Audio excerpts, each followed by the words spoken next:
댓글 중에 그런 게 있더라고요. 이 광고 아니냐, 이거 찍고 얼마 받았냐. 이 결론부터 말하면 광고였으면 좋겠습니다.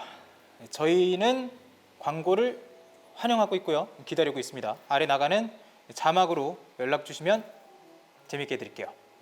그러니까 이전 것들은 광고가 아니라는 거고요, 이번에 하는 것도 광고는 아닙니다.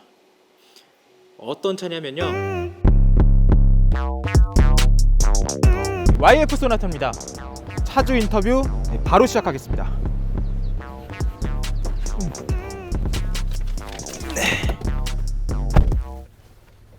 네, 자기소개 부탁드립니다. 예, 안녕하세요. 저는 파주에서 온 김형근입니다. 일단 출발하면서 자동차 관련된 이야기 시작하겠습니다. 네, 차량 소개해 주시죠.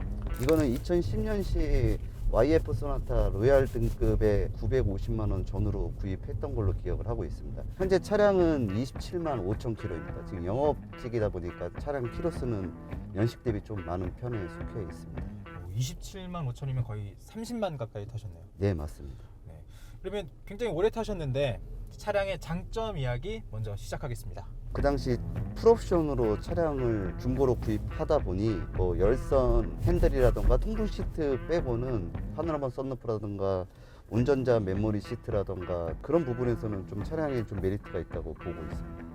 열선 시트 다 들어가 있고 메모리 시트가 특이한 것 같아요. 당시에 메모리 시트면은 굉장히 고급 옵션이었을 것 같은데. 제가 알기로도 그 당시 2.0에 메모리 시트 들어가는 차량이 거의 없는 걸로 알고 있습니다. 특이하게 2.0인데 메모리 시트가 들어가 있다 보니까 제가 운전할 때나 뭐 와이프가 운전할 때 시트 높낮이를 조정을 하면 그게 그대로 인식이 되니까 그런 부분이 좀 장점인 것 같습니다. 또 다른 옵션들은 어떤 것들이 들어가 있는지 혹시 설명해 주실 수 있을까요? 자주 쓰는 것 위주로요. 자주 쓰는 거는 우선은 그 블루투스로 통화를 운전할 때 쓸 수 있는 것들, 그리고 2010년식이지만 그 룸에 그 하이패스가 장착이 되어 있습니다. 뭐 예전에는 뭐 2010년식만 해도 하이패스를 외부에 장착을 하고 다녔었는데 얘는 룸밀러에 기본적으로 내장이 되어 있다 보니까 그런 부분이 좀 편한 것 같고. 10년도 더 된 12년 정도 된 차인데 예, 맞습니다. 최신 기능이 거진 다 들어가 있다라고 설명해 주셨지만 예. 사실 크루즈라던가 예. 그런 완전 자율주행, 예, 뭐 주행 보조 이런 건 아예 없는 거죠. 예, 맞습니다. 알겠습니다. 블루투스 얘기도 해볼게요. 요게 지금 그 음악은 되지는 않고요. 요게 이제 통화만 현재 되고 있고 USB 잭이 있기 때문에 노래는 그 메모리에다가 저장을 해서 들을 수는 있습니다. 근데 기본적으로 핸드폰하고 연동해서 핸드폰에 나오는 음향이 차량으로 나오진 않는 부분이 있는데. 이게 블루투스라는 게 기능이 있는 거잖아요. 네네. 근데 똑같은 기능으로 통화도 할 수 있고 원래 음악도 들을 수 있는 건데 네. 통화만 할 수 있는 거는 조금 이상하게 여겨지기도 합니다. 요즘 차들 보면. 제가 그 부분에서 제가 모르고 있을 수도 있는데 기본적으로 통화를 하고 핸드폰으로 유튜브를 켰을 때 그게 스피커로 나오진 않거든요. 통화는 되는데.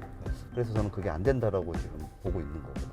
통화는 되지만 노래나 영상 소리는 들을 수 없다. 예, 맞습니다. 반만 있는 기능 같은. 예, 느낌이기도 그런 합니다. 부분이 좀 있죠. 예. 그러면 또 다른 장점은 뭐가 있을까요? 또 다른 장점은 요게 시간은 10년 이상 흘러온 차량이지만 올드한 느낌은 없습니다. 예전 차량 같은 경우는 앞도 동그랗고 뒤도 동그랗고 하다 보니까 차가 뭔지 동글동글한 느낌이 있는데 이 차량 같은 경우는 약간 옆면에서 보고 앞면에서 보고 뒷면에서 봤을 때 보이는 그 눈에 봤을 때 각이 차이가 있다 보니까 올드한 느낌이 없다라고 하는 부분이 그런 부분 같습니다. 예. 이게 쿠페형 디자인이 도입되기 시작한 차라는 이야기가 있더라고요. 말씀하신 것처럼 예전에 세단 하면 각이 져 있거나 동글동글하거나 였는데 쿠페처럼 좀 날렵한 디자인을 적용을 해서 이후에 현대에서뿐만 아니라 일본 차라든지 외제 차에도 이런 디자인이 도입되게 한 굉장히 혁신을 줬던 디자인이다, 이런 얘기가 있었던 것 같습니다. 요 차량이 그 HG가 나오면서 요 YF 소나타가 동시에 비슷하게 시기에 나왔는데 HG가 처음에 출시했을 때 가로 그릴로 출시를 했습니다. 이게 그러다 보니까 예전에는 소나타하고 그랜저를 구별을 못 하셨던 분들이 상당히 많았습니다. 2013년 이후에 HG가 이제 세로 그릴로 바꿨기 때문에 그거랑 이거랑은 차이가 확연하게 나지만 초기 모델은 HG하고 YF 소나타는 거의 유사하다고 저는 생각을 하고 있습니다. 디자인이. 네, 휠은 요게 그 기본 휠이 17인치로 알고 있는데 지금 제 차량이 아마 18인치인 걸로 알고 있습니다. 휠은 제가 교환을 했고요. 그러다 보니까 이게 일반 YF 소나타 휠보다 제 차량이 1cm가 더 큰 게 다 있다 보니까 그랜저 HG랑 제 차량이랑 저녁에 봤을 때는 제 차량을 HG라고 오해하시는 분들도 꽤 많이 있었습니다. 이 차량이. 전면부가 유독 비슷한데 네. 거기다 휠까지 좀 크게 해놓으니까 네. 더 큰 차? 예, 더 커 보이는 느낌이 발생을 하는 네, 겁니다. 그래서 그랜저인 줄 아는 것 같다. 예. 그러면 또 다른 장점 뭐가 있을까요? 우선은 장고장이 없는 거. 지금 내구성이 좋았다라고 네. 말씀해 주셨는데 내구성 관련해서는 이슈가 좀 있는 차였단 말이에요. 네, 네. 세타2 엔진이 네. 굉장히 약하기도 했고 네. 그래서 한번 대규모로 리콜도 있었잖아요. 이게 2010년식인데 제가 알기로 세타 엔진에 문제가 발생했던 게 2013년도, 14년도 그 사이에 나왔던 엔진에 문제가 있어서 그때 현대에서 리콜을 해준 걸로 알고 있습니다. 근데 이 차량 같은 경우는 그 연식에 들어가지 않는 차량이고요. 뭐 엔진 오일을 조금 뭐 감소시키고 그런 부분은 리뷰로 많이 봤는데 제가 운행하면서 그런 문제점은 발생하지 않았기 때문에 그래서 저는 그거에 대한 불편함은 느끼지도 못했고 생각해보지도 않았어요. 그 부분에 대해서. 혹시 주행감 부분에서 장점은 없을까요? 제가 이제 아이들이 있다 보니까 이 차량을 타면서 그렇게 가속으로 운전을 하는 성향이 아니다 보니까 그런 부분에서는 크게 불편함을 느낀 적은 없습니다.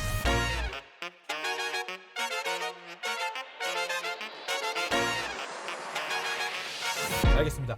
예, 장점은 이제 거의 다 말씀을 해주신 것 같은데요. 단점으로 넘어가 볼까요?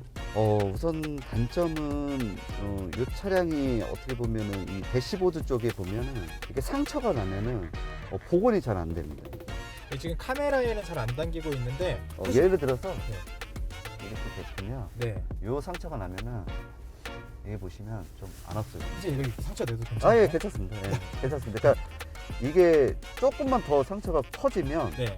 이 부분이 물로 닦아도 안 지워지더라고요. 음. 이런 부분. 그리고 이제 마감재 부분에서도 이제 까짐이 좀 심한 것 같습니다. 가죽이라던가 이런 부분에서 많이 까짐이 발생을 하다 보니까 좀 심하게 많이 좀 까지고 있습니다. 이런 부분. 가죽이 조금 일어났다고 해야 되나? 이거는 코팅이 가죽이 가지고. 아닌데 네. 예, 코팅 같은 게 좀 많이 이쪽은 거의 잡을 일이 없는데 이쪽이 많이 까지는 것 같고요. 네. 가죽 같은 경우도 좀 벗김이 좀 많이 심한 것 같고. 지금 윗부분은 거의 네. 햇빛을 많이 받아서 그런지 예, 많이 맞습니다. 벗겨진 것 같습니다. 그리고 뭐 기아 같은 경우는 뭐 아시다시피 기아 넣고 빼고만 하는 건데도 까짐이 이렇게 좀 심하게 좀 발생하는 거. 누가 보면 손톱으로 긁은지 알 거예요. 예, 그렇죠. 내부 이렇게 손이 닿는 곳들, 닿을 수 예. 있는 곳들의 내구성이 좀 약하다. 예, 차 자체에 움직이는 데는 이게 지장이 없을 건데 예, 예. 사실 이게 감성 부분인 거잖아요. 내가 그렇죠. 손을 대고 내 눈에 보이는 부분이 네. 낡아가는 게 보이는 거. 그렇죠. 그리고 상처가 잘 나는 거. 네. 이외에 다른 단점은 또 어떤 게 있을까요? 지금 핸들을 잡은 상태에서 오른손 아래쪽에 시동 버튼이 있는데 이렇게 했을 때 지금 이 오른손에 비상 깜빡이가 가리고 있는 거죠. 이렇게 봤을 때. 그러다 보니까 위급할 때에는 시동을 잘못 걸 수도 있는 거죠. 남자들도 당황을 하게 되면 누른다고 누르는 게 시동을 꺼버릴 수 있는 부분이 있어서 그렇죠. 예, 그런 부분이 조금 단점이라고 생각하고 있습니다. 이 비상등 위치 같은 경우에는 네. 호불호가 좀 많이 갈리는 것 같아요. 예, 맞습니다. 예, 어떤 맞습니다. 분들은 가까워서 좋다. 네, 예, 우리나라 같은 경우에는 비상등이 네. 뭐 위급 상황 때만 쓰는 게 아니라 예, 고맙습니다, 네. 죄송합니다 할 네. 때도 쓰이는 예, 맞습니다. 버튼이기 때문에 네네. 가까워서 자주 누르기 좋다, 편하게 네. 누르기 좋다 네네. 이런 분들도 있었는데 이제 차주님께서는 이게 엔진 버튼과 가까이 있어서 네. 위험할 것 같다라는 예, 맞습니다. 거죠. 그리고 장거리 운행을 하다 보니까 허리가 아픈 부분 그리고 엉덩이가 좀 많이 배긴다라고 얘기를 할까요? 그런 부분이 좀 있습니다. 근데 사실 오래 운전하면 어떤 차를 타도 예. 허리는 아프지 않나라는 생각도 있거든요. 제가 요 차량을 주차해놨을 때 동네 주민분이 차량의 라이트하고 범퍼를 긁고 가셔서 렌트카를 좀 HG를 좀 받아갖고 좀 탄 적이 있었거든요. 그랜저요? 예, 그랜저 HG를 3일 동안은 제가 운행을 했었는데 4시간, 5시간을 운전을 그걸 3일 정도 운행을 했었는데 YF 소나타에서 느꼈던 그런 허리 아픔이라던가 이런 부분은 그거를 못 느끼겠더라고요. 그래서 이게 쇼바하고 요 부분의 차이가 되게 크구나. 그래서 왜 그랜저라고 얘기하는지를 그때 그 렌트 받아보면서 제가 느꼈습니다. 추가로 이제 말씀을 드리면 이게 보시면 지금 보시면 이제 이게 제가 8kg라고 생각하는 게 이게 지금 평균 연비입니다. 이게 네. 가을, 뭐 겨울 이럴 때. 근데 여름에는 이제 에어컨을 좀 켜고 운행을 하면 한 5, 6kg까지 떨어지는 거를 제가 많이 봐서 5, 6이면 제네시스 에쿠스 이런 느낌이네요. 근데 그게 어떻게 보면 한시적인 거라서 뭐 연비가 떨어지는 그 한두 달은 제가 인지를 그냥 이해를 하는 거고요. 평균 연비가 이게 11.4km인가 공인 연비가 이런데 저는 이 차를 타면서 지방으로 내려갈 때 11km, 12km는 봐봤는데 평균적으로 시내 도로에서는 8 이상은 많이 못 봤던 것 같습니다. 정속 운행을 하는데도. 사실 공인 연비라고 그러면 네. 고속도로 연비랑 시내 주행 연비를 이렇게 합산해가지고 예, 맞습니다. 내는 게 보통인데 지금 이 차는 공인 연비가 고속도로 연비랑 비슷하거나 공인 연비가 더 높다 이렇게 말씀해 주신 걸 보면 성연비다. 네. 그건 인정을 하고 있습니다. 단 한 5년 정도 이상을 운행을 하면서 저한테 되게 크게 돈을 들어가게 했던 차량이 아니다 보니까 단점을 되게 찾기는 많이 어려운 것 같아요. 지금 차주님은 단점이 딱히 생각나지 않는다. 지금 말하신 한 3-4가지 외인 것 같아서 제가 커뮤니티에 나오는 거를 기반으로 다시 한번 여쭤보겠습니다. 먼저 장점, 부품 공급이 그리고 부품을 구해오는 게 원활하다. 이 차량이 출시했을 당시 흥행을 많이 하다 보니까 아마 현대 쪽에서도 차량 판매 대비 부품을 생산을 많이 해놨기 때문에 부품이 없어서 수리를 못한다? 그런 이야기는 들어보지 못했고요. 현재로도 지금 도로에서 운행하는 YF 소나타 차량들이 현재 많이 있다 보니까 그게 어떻게 보면은 소비자 입장에서는 장점으로 생각될 것 같습니다. 다만 직접 그런 고장을 겪어보지 않은 입장에서 체감을 못하신 거죠. 네네. 알겠습니다. 그럼 이제 단점으로 넘어가야 되는데요. 세타2 엔진 내구성 문제 많다라고 했지만 겪은 적 없으시고 네. 다음은 하체 소음, 하체 롤, 꿀렁임 심하다. 예민하신 분은 이 소리가 싫을 수는 있습니다. 이게 지금도 이렇게 운행하면서도 이 노면 달리는 이 바퀴 소리라던가 이 올라오는 거 외부에서 바람 소리 이런 거는 제가 봤을 때는 중상은 됩니다. 이 차량도 좀 심한 편이다. A 필러 시야가 굉장히 안 보인다. 그거는 지금 말씀하신 대로 이 필러 자체가 이게 조금 많이 두껍습니다. 이게 나이를 들면 시야가 좁아진다고 하듯이 젊으신 분들은 코너로 돌 때 이렇게 양쪽을 다 볼 수 있을까 한눈에. 근데 조금 나이 드신 분들은 이게 좀 두껍다 보니까 코너 돌 때 조금 불편하다고 이야기는 하시는데 운전하면서 크게 저는 불편함이 없고요. 근데 나이 드신 분이 운전했을 때는 필러 자체가 다른 차량에 비해 좀 두꺼워서 한 시야를 좀 가리는 부분이 없지 않아 있습니다. 이건. 이 차를 살 때 혹시 비교했던 차량이 있으신가요? K5하고 YF 소나타 그 당시가 이제 선풍적인 인기였고 주변에 현대 자동차 쪽에 계신 지인도 있고 다들 이야기하시는 게 이제 현대 차량에 들어가는 부속품들이 기아 거보다는 조금 더 고급 마감재를 사용한다라고 하여 저도 이 차량을 선택하게 된 겁니다. 아무래도 현대가 형이라서 그렇죠. 좋은 거 다 가져가겠지. 안전성 그리고 내구성 때문에 현대를 택하신 거네요. 저는 뭐 안전성보다는 내구성? 이 차량에 들어가 있는 내장재가 그 당시 K5보다는 조금 더 좋다라는 얘기를 더 많이 했기 때문에 이 차량을 선택을 했습니다. 알겠습니다. 자, 그럼 이 차를 구매했을 때 주변의 반응은 어땠나요? 이게 흰색이다 보니까 어떻게 보면은 또 차량이 작아 보이진 않거든요. 이게 흰색인데 휠은 제가 또 바꿔놔서인지 몰라도 지금 이게 스포츠 휠이 달려 있거든요. 한 20-20%는 더 커 보이고 길어 보이고 그래서 이게 좀 장점인 것 같습니다. 이 차를 사고 후회한 적은 없으신가요? 저는 이 차 사고 나서 그래도 이 차가 추가적으로 나가야 되는 돈들을 안 나가게 해준 효자 차량이라고 생각을 하고요. 이게 지인한테 중고차를 구입을 했지만 저는 되게 애착이 가는 차량 중에 하나고요. 이게요. 구입한 대비 가성비는 최고였다. 저는 그렇게 생각을 하고 있습니다. 굉장히 만족하면서 타고 계신데 네. 그 차에 나왔다는 건 차를 바꾸려고 하시는 거잖아요. 네네. 왜 바꾸려고 하시는 거예요? 우선은 차량이 27만 5천 킬로가 됐고 이제 지금 차량을 한번 전체 수리를 해야 되는 시점이 왔는데 이 수리를 하게 되면 수리 비용과 그런 걸 생각했을 때 30만 킬로 가까이 되는 차량을 굳이 일정 금액을 주고 수리를 한다고 해서 이걸 10만 킬로 더 탄다라고 보장을 할 수 없으니 차라리 차량을 바꿔야 되지 않나 이렇게 생각을 한 겁니다. 그러면 저희 딜러들이 차를 구해올 텐데 네. 어떤 차가 나왔으면 좋겠다는 게 있을까요? 저는 우선은 그 가정용보다는 업무용 차량이 주기 때문에 가성비로 좀 가격이 저렴한데 조금 옵션이 있는 차량? 다 그런 생각을 갖고 있겠지만 차라리 가격이 저렴한데 신형이 나온다던가 아니면은 좀 옵션이 있는데 좀 가격이 저렴한 거? 뭐 일반적인 소비자 마음으로 기대는 하고 있습니다. 어쨌든 소나타보다 윗급이었으면 좋겠는데 예? 가성비가 좋았으면 좋겠다. 네, 맞습니다. 알겠습니다.